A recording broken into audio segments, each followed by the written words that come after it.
a distributed model. So think about how facilities like this, or your home, or commercial buildings, they all have AC systems outside producing cold air for the building.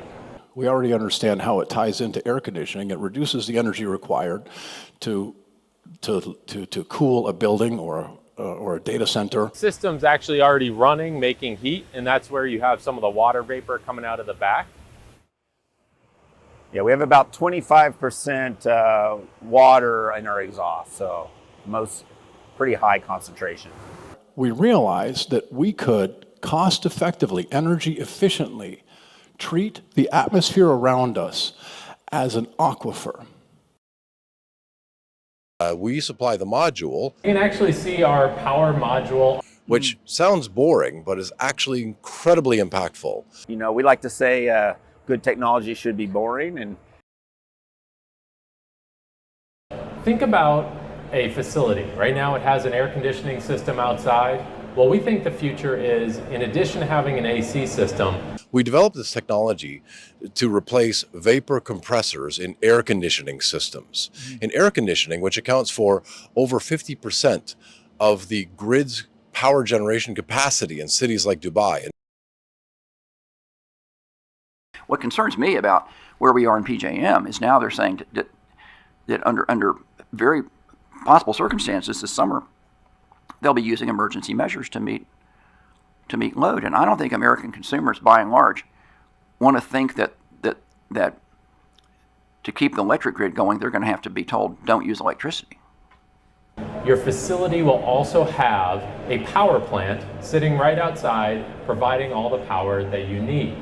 The higher the humidity, the more energy is consumed in the air conditioning process itself, which exacerbates even further the negative feedback loop, which leads to greater evaporation rates, lower levels of our aquifers, of our reservoirs, and a negative impact on our ability to produce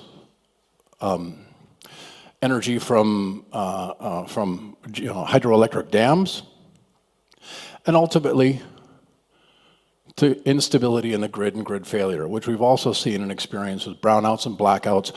When the heat gets higher and the humidity gets higher, our cities go dark.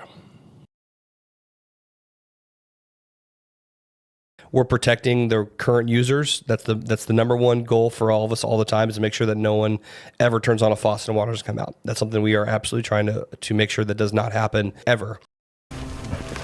This is our cold water pressure in the kitchen. This is where I fill up water for storage. Those are the things we have to fill up to flush the toilets.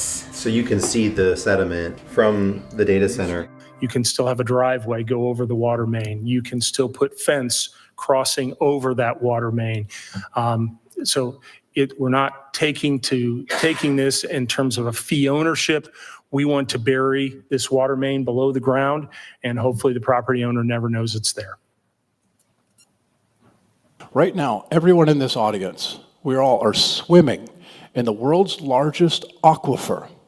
There is more potential potable water in the atmosphere, especially in humid climates, than there is in all the lakes, all the rivers, all the groundwater, all the aquifers in the world today. We just figured out a way to cost-effectively tap that aquifer and condense it into PFAS-free drinking water.